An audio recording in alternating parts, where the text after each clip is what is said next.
Para quienes no sabían que era esa es la cámara, ¿verdad?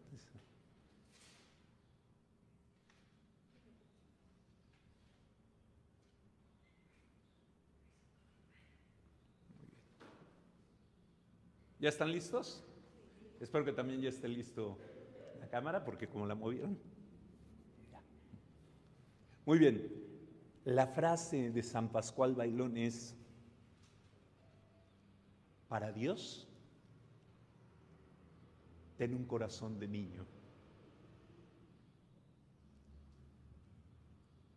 Para el prójimo, ten un corazón de madre. Para ti, ten un corazón de juez. Es muy fácil la frase, ¿verdad? Para Dios, ¿qué hay que tener? Corazón de niño. Para el prójimo, corazón de madre.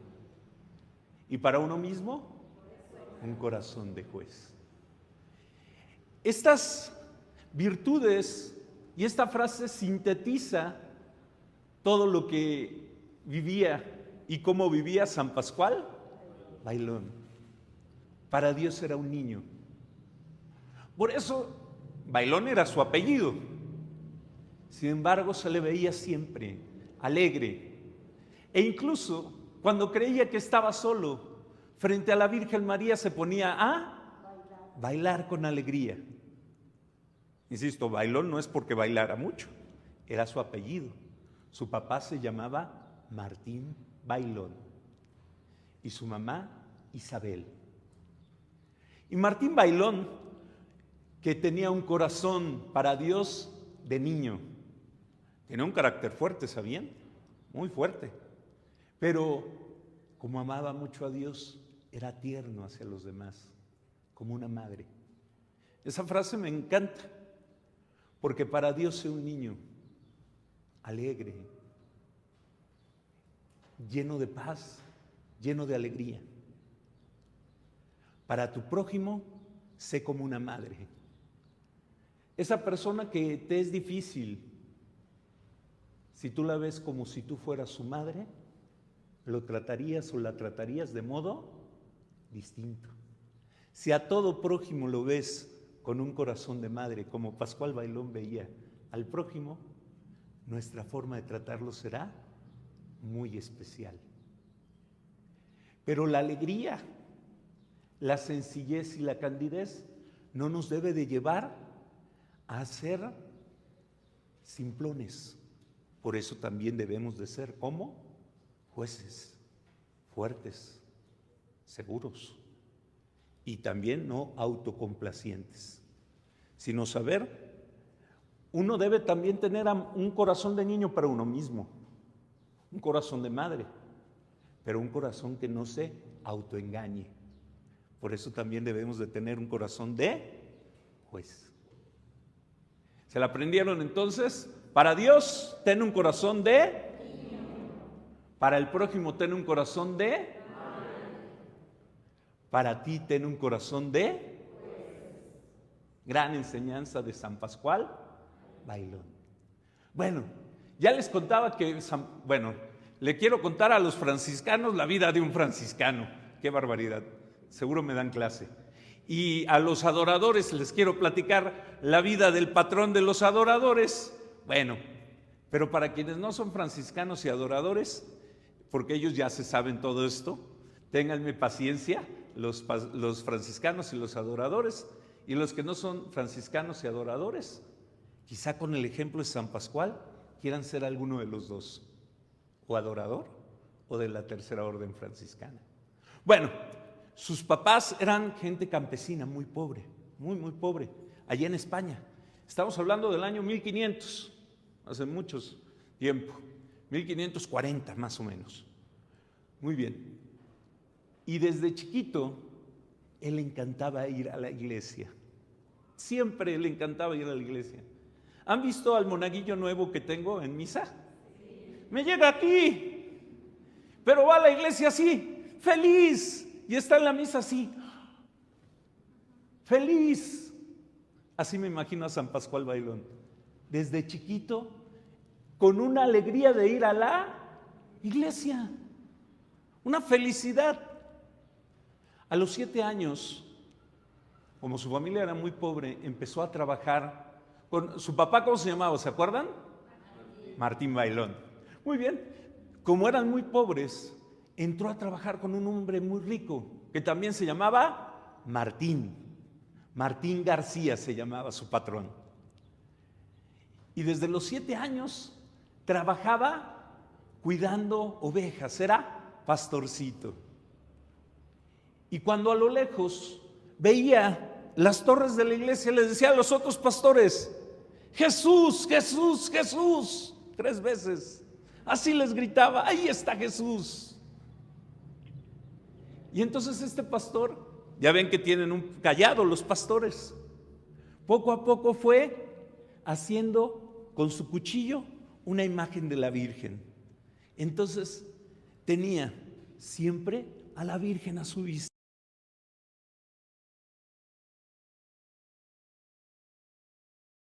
Era la consagración, aquí tocamos una campanita, ¿verdad? Y tocamos antes de misa. Pero en muchos lados también, donde es más práctico, aquí está lejos el campanario, tocan en el momento de la consagración. Entonces, cuando tocaban en el momento de la consagración, Pascual caía de rodillas. De hecho, se llamaba Pascual porque nació en la Pascua Rosa. ¿Saben cuál es la Pascua Rosa? Pentecostés. Porque acuérdense, tenemos 3 Pascuas: la Pascua de Navidad, la Pascua de Resurrección y la Pascua de Pentecostés. Y en la antigüedad la llamaban rosa por el color rojo.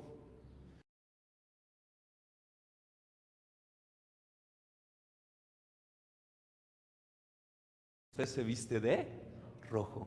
Entonces, San Pascual Bailón nació un día de Pentecostés. ¿Y saben qué es más hermoso?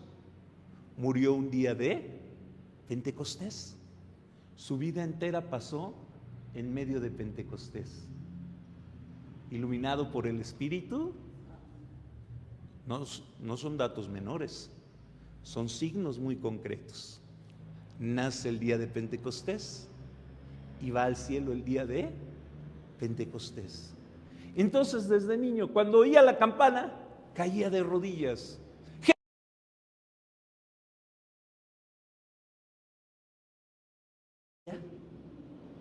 Estaba él en oración, cuidando sus ovejas, cuando unos ángeles, tuvo una visión. Unos ángeles llevaban al Santísimo Sacramento. Por eso a San Pascual Bailón se le llama el serafín de la Eucaristía. ¿Sabían eso, verdad? El serafín de la Eucaristía. Pascual le encantaba todo lo que tenía que ver con Dios. Martín, su patrón, sabía que era un hombre muy bueno, sabía que era un gran muchacho. Decía el patrón: el mejor regalo que le puedo dar a Pascual es darle permiso de ir a misa entre semana. Es el mejor regalo para él. Martín quiso mucho a Pascual y entonces decidió adoptarlo.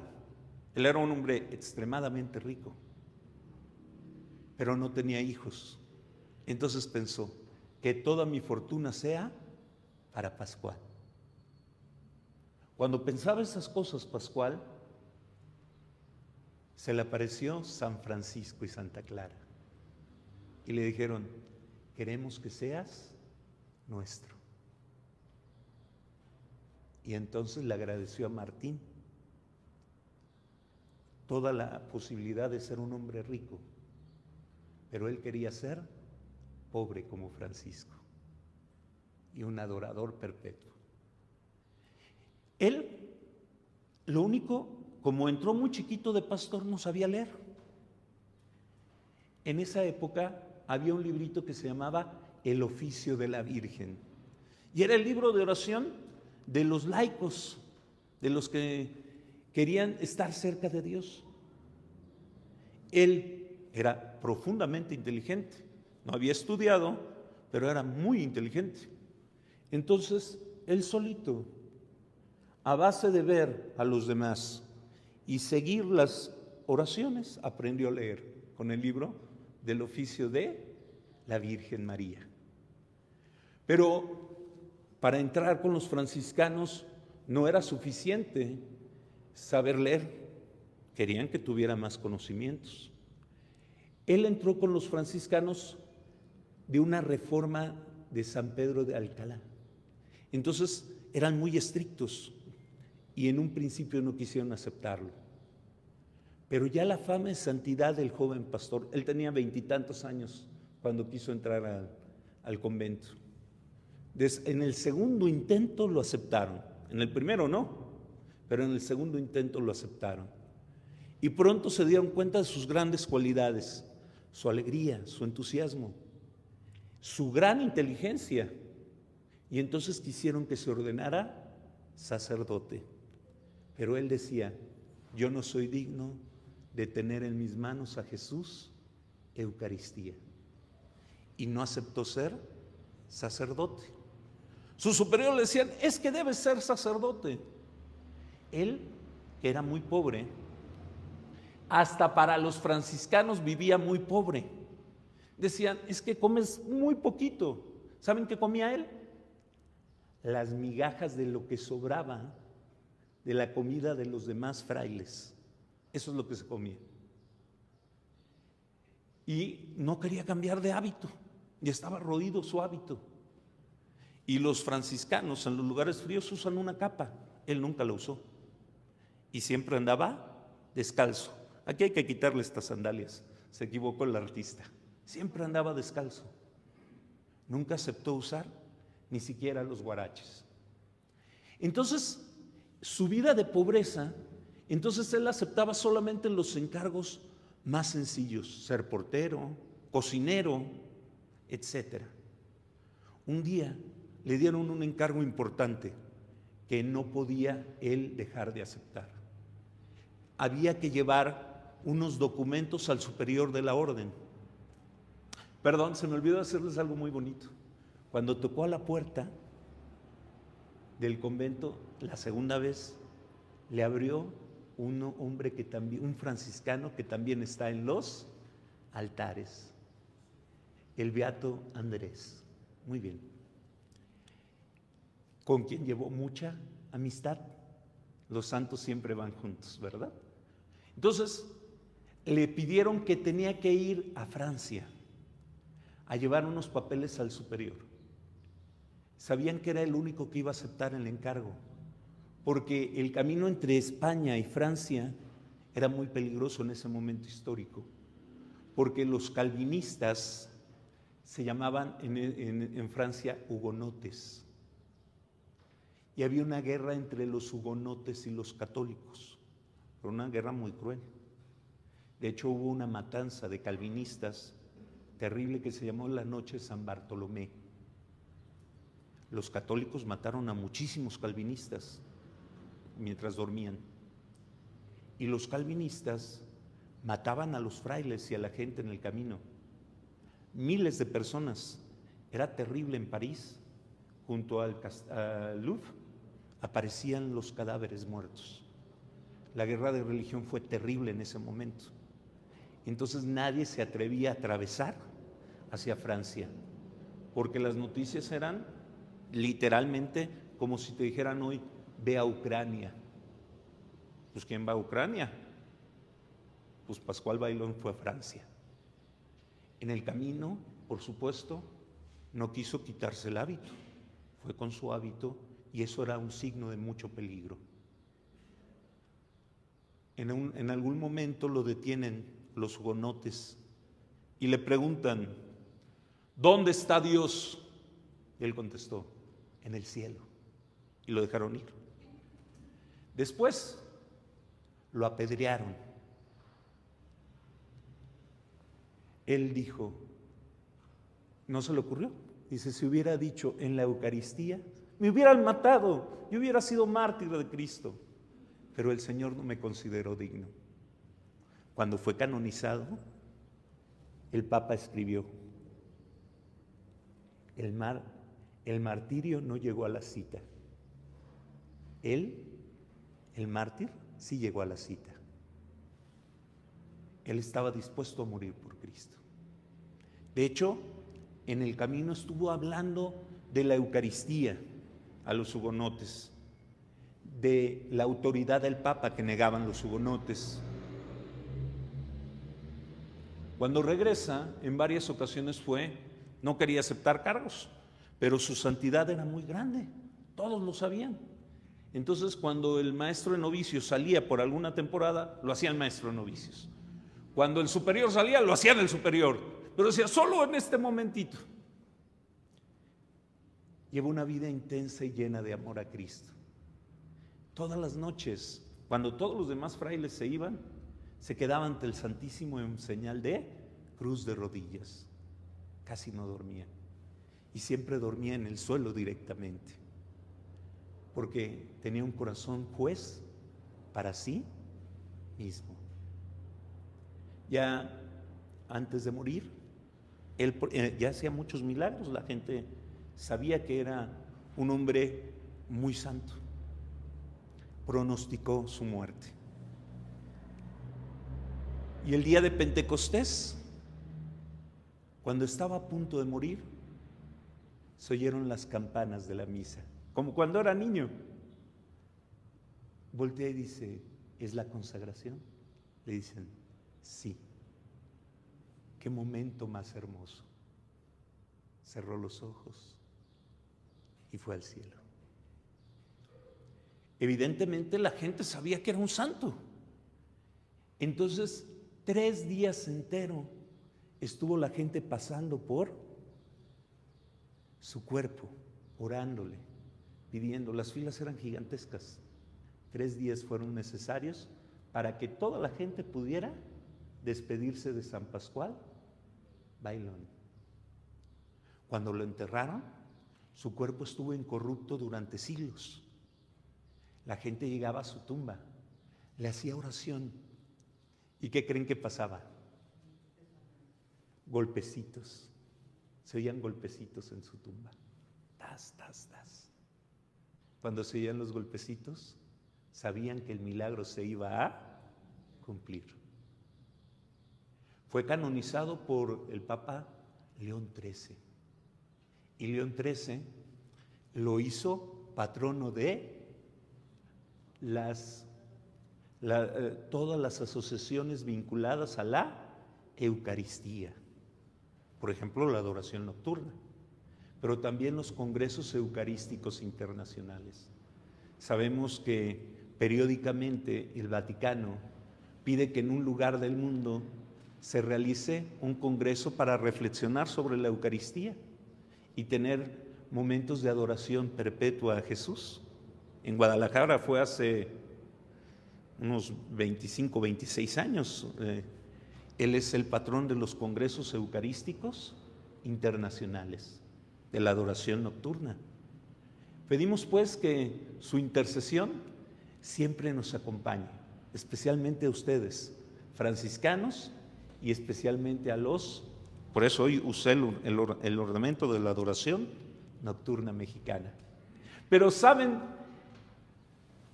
de quién también es patrón?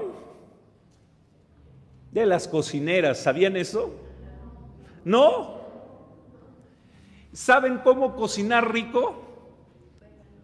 Hay que bailar como San Pascual Bailón y hacer la oración de ¿No sabían eso? Por eso, pobres de sus esposos. San Pascual Bailón, hay que hacer una oración que dice a San Pascual Bailón, San Pascual Bailón, mientras bailas, en la cocina, con las cosas que vas a cocinar, le rezas a San Pascual Bailón y tienes que bailar. San Pascual Bailón, atiza el fogón y dame buen sazón. ¿Sí se lo sabían? ¿Se lo habían escuchado? Yo sí lo había escuchado antes, tú sí. Muy bien. Entonces, cuando vayas a cocinar, ¿qué tienes que decir?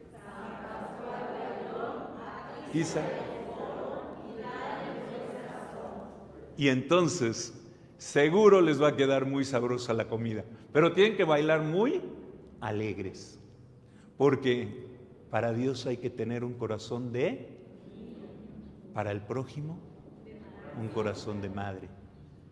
Y para uno, un corazón de juez. Pedimos la intercesión de este gran santo por toda la adoración nocturna, especialmente de nuestro país y de nuestras